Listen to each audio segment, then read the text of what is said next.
Detalhar um pouco um dos casos que costumo falar, conhecido como Damião Ximenes Lopes, que fato trágico aqui no Ceará, em Sobral. Eu vou tomar como base um capítulo de um livro que eu já falei aqui, chamado Direitos Humanos em Tempos de Crise, que eu até já comentei. Foi muito interessante a participação nesse vídeo, está aí nos vídeos antigos, você pode ver. É um texto que foi escrito pela Rafaela Teixeira Sena Neves e pelo Laércio Dias Franco Neto. Eu vejo que o texto é acadêmico, mas a gente vai trazer os trechos, alguns pontos importantes, só para você ver, parabenizar os escritores da obra e desse artigo. O nome do artigo deles ficou: O Brasil cumpriu com o caso Damião Ximenes Lopes, Sistema Interamericano e o Problema do Cumprimento. Vale a pena, a gente não vai ver o artigo todo, mas só para você entender o caso. No caso, os autores destacam que foi em junho de 2006 que, pela primeira vez na história, o Brasil foi condenado pela Corte Interamericana de Direitos Humanos pela morte por maus tratos a Damião Ximenes Lopes, que estava sob os cuidados da Casa de Repouso Guararapes, ligada ao SUS, ao Sistema Único de Saúde, em Sobral, aqui no Ceará.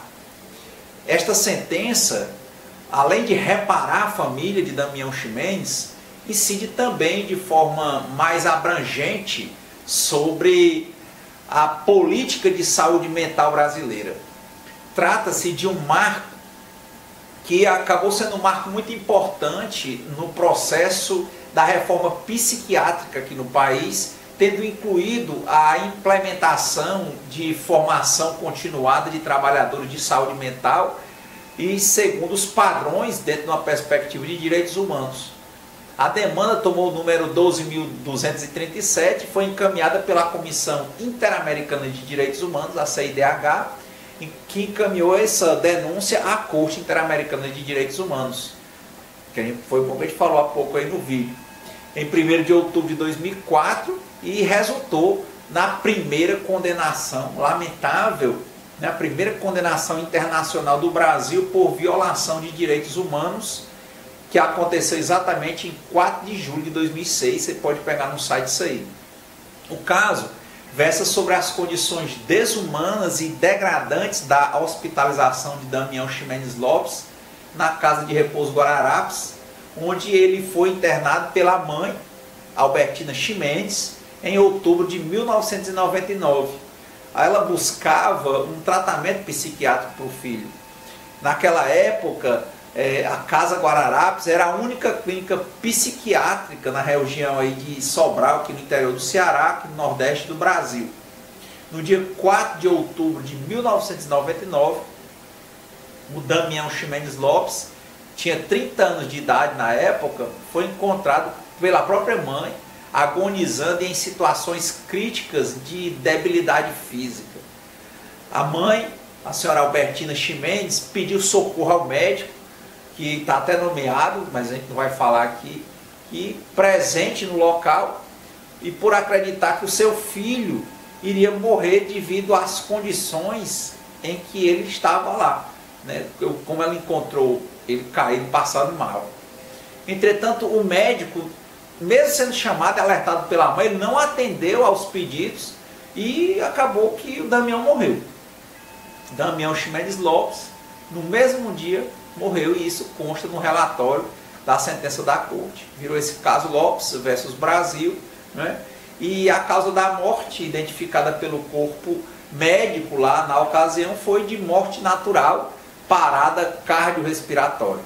Veja os fatos, o contexto parece bem alinhado, parece tudo correto, mas as denúncias foram feitas, as investigações foram procedidas, e aí, dentro dessa lógica, ela percebeu que o cadáver apresentava marcas de tortura, tinha os punhos dilacerados, roxos, mãos perfuradas e com evidentes sinais de unhas, e uma parte do seu nariz estava machucada. Veja, a mãe não aceitou o laudo. Diante da incompatibilidade entre o laudo médico e os hematomas presentes no corpo aí do Damião Ximenes Lopes, ele foi levado pela sua família para Fortaleza, a fim de que fosse realizada uma necrópsia. a qual também concluiu que se tratava de morte indeterminada. Veja, a primeira era essa parte cardíaca, a outra morte indeterminada, e a marca do corpo era de tortura, de maus tratos, né?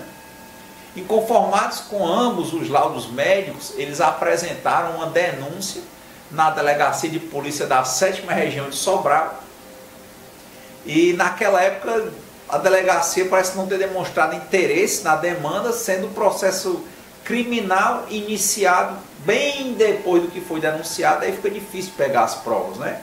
Apresentando falhas em todo o trâmite processual, que essas falhas implicaram diretamente na execução, né, dessa perspectiva de cerceamento de defesa, como também nem houve arrolamento de testemunhas, e essa questão de não participação dos envolvidos como réus, quer dizer, mesmo inquérito, né, do modo que foi levado, quer dizer, foi dado um ar de desídio, né, não levaram a sério, né.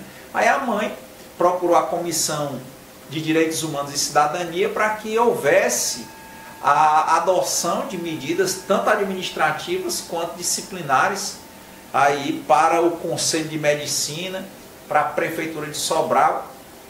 Tudo, a família procurou a Secretaria Municipal de Saúde, para a Secretaria Municipal de Saúde do Estado também, e eles saíram procurando, denunciando em todos os órgãos, e nada acontecia.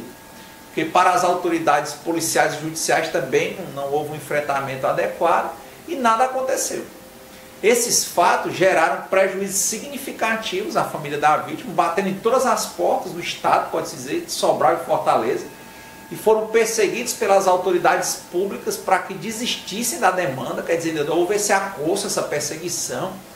Adquiriram depressão clinicamente diagnosticada, além de outras doenças graves, e perderam a motivação para trabalhar e viver, assim consta no relatório. E o mais grave, passados aproximadamente 5 anos da instauração do processo criminal, não obtiveram qualquer resposta por parte aqui do Poder Judiciário brasileiro, do Poder Executivo, ou de nenhuma evolução desse litígio que eles propuseram.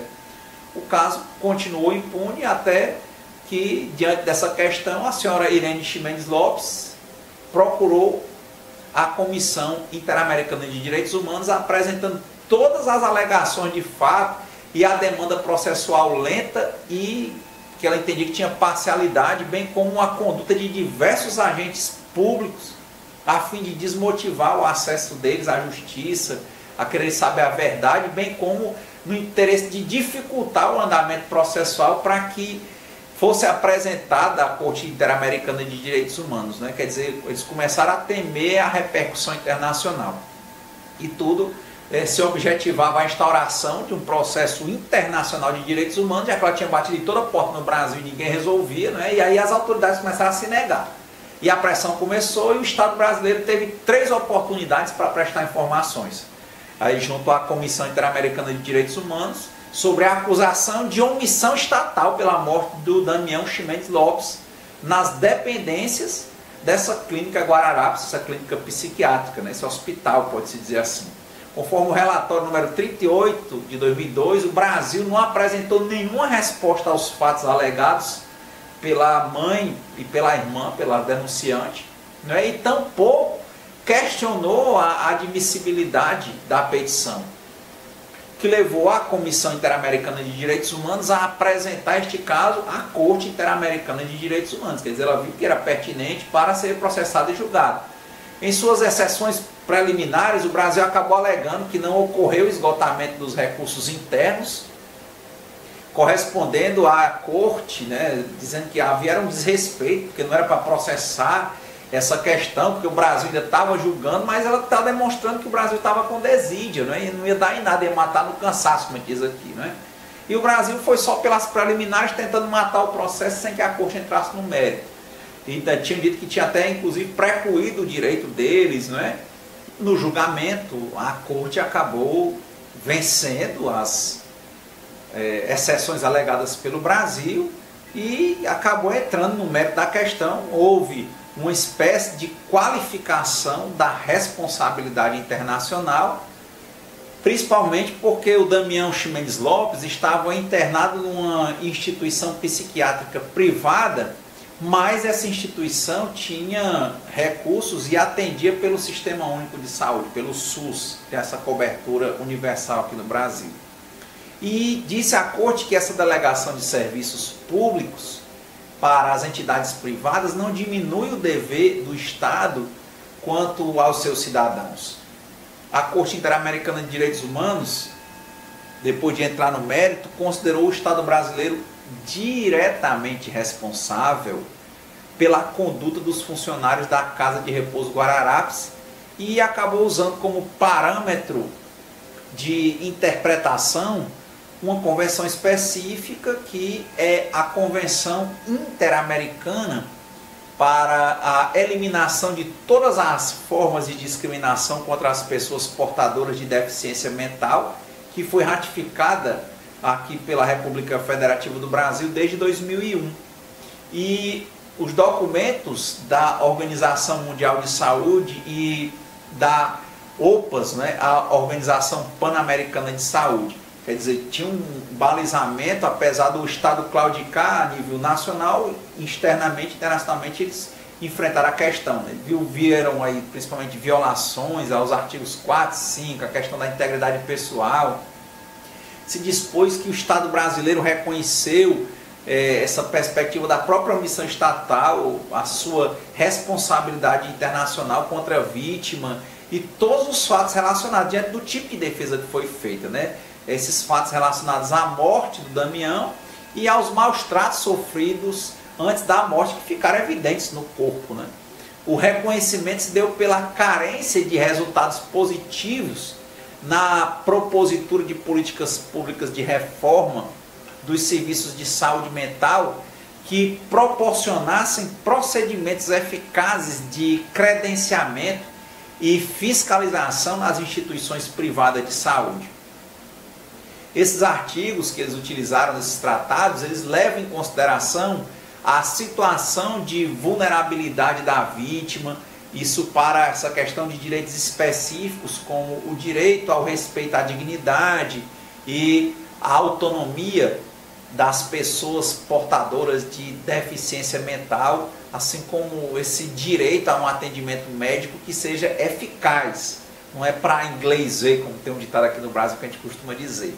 Além disso, eles trazem consigo outros requisitos que devem ser analisados, tais quais a autonomia, por exemplo, tomar suas próprias decisões, que deve haver a comprovação da necessidade das medidas sem o seu consentimento, por exemplo, essa questão da finalidade do tratamento de saúde mental, ou seja, visar o bem-estar do paciente com os meios menos restritivos à sua liberdade, verificar essa questão da sujeição ou contenção no tratamento, que consiste na designação de qualquer ação que restrinja a tomada de decisões ou a liberdade de locomoção por parte do paciente. Veja que ele estava amarrado, os pulsos dilacerados, como foi dito aí na história, que somente é válido em último recurso, ou seja, quando estritamente necessária essa contenção.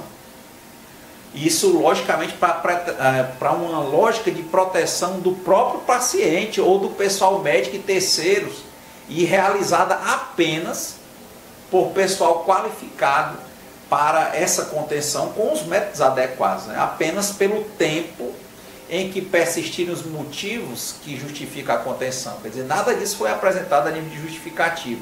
Os deveres do Estado, por exemplo, ligado de cuidar, essa posição de garantidor em relação a todas as pessoas que estejam sob a sua guarda ou cuidado, esse outro dever do Estado, que é regular e fiscalizar todas as instituições que realizem serviços de saúde, inclusive atendimento particular, e também como dever do Estado, eles perceberam que é investigar violações de direitos humanos. Veja, o processo tramitou por anos e nada acontecia. Ademais, aí eles discorrem que no que concerne ao artigo 5º do tratado que está sendo utilizado, ele fala exatamente que nas alegações finais, os representantes da vítima apresentaram no seu texto violações aí, a esses artigos diante dos familiares, da mãe, do pai, do irmão e de uma irmã do Damião Ximenes Lopes, em decorrência do sofrimento vivenciado com a situação, porque depois que eles disseram que queriam documentos para entrar com esse processo a nível internacional, começaram a ser perseguidos, né? Gerou problemas, né? Houve uma análise, por exemplo, inclusive dúplice, a respeito da investigação policial e as diligências que estavam relacionadas com a morte, com o processo penal e a sua não observância do prazo razoável para a conclusão dos atos processuais. Quanto à investigação policial, além de ter sido realizada tardiamente, o primeiro exame realizado no cadáver da vítima foi considerado inadequado, exatamente por não haver a determinação da necropsia por parte médica, sendo que essa necropsia foi concretizada só em outubro de 99, que além de não ter cumprido com as diretrizes internacionais para as investigações forenses, somente foi realizada mediante encaminhamento próprio da família da vítima. Veja, várias irregularidades, quer dizer, se não tivesse sido atrás pelo governo brasileiro, parecia tudo ok. Quanto à segunda análise sobre a não duração razoável do tempo processual, a Corte Interamericana de Direitos Humanos considerou que não houve adequação da situação às exceções à duração razoável do processo, pois, no caso, não era um assunto complexo. A atividade processual dos familiares da vítima foi adequada e a demora do processo se deve unicamente à conduta das autoridades judiciais aqui no Brasil. Não sendo razoável, disse aí, por exemplo, a Corte, está pendente há 6 anos sem sentença de primeira instância e à espera de uma decisão interlocutória por parte do juiz. Quer dizer, nem as decisões liminares de urgência, de preservação do direito, 6 anos não tinha nenhuma. Quanto às reparações, no que tange ao dano material, o Brasil acabou sendo condenado a pagar $10 mil para a irmã do Damião Ximenes, e por essa ter abandonado o emprego em virtude do impacto psicológico sofrido, quer dizer, a questão trabalhista, né, e a psicossocial dela foi vista. Pagaram mais $1.500 para a mãe da vítima, para cobrir os gastos funerários e os gastos com o traslado do corpo para a necropsia. A título de dano imaterial para o Damião Ximenes Lopes, o Estado brasileiro foi condenado a pagar a bagatela de $50 mil, que inclusive na decisão tinha para serem distribuídos na proporção de 80% para a mãe e a irmã da vítima e 20% para o pai e o irmão. Para a mãe, a Albertina Ximenes, o Estado foi condenado a pagar mais $30 mil, para o pai da vítima mais $10 mil, para a irmã $25 mil. E aí, logicamente, seguiu para o irmão, que é gêmeo do Damião, recebeu mais $10 mil. Veja o nível, a profundidade da decisão. Quanto a outras formas de reparação ou medidas de satisfação e garantias de não repetição, o Brasil foi condenado a investigar de forma séria e efetiva os fatos que geraram as violações no caso do Damião Ximenes e a publicar parte da sentença relativa aos fatos provados e aos seus pontos resolutivos no Diário Oficial e em outro jornal de ampla circulação nacional, também para continuar a desenvolver programas de capacitação para todos os profissionais envolvidos com assistência de saúde mental, isso com ênfase nas normas internacionais relacionadas a essa questão da saúde mental.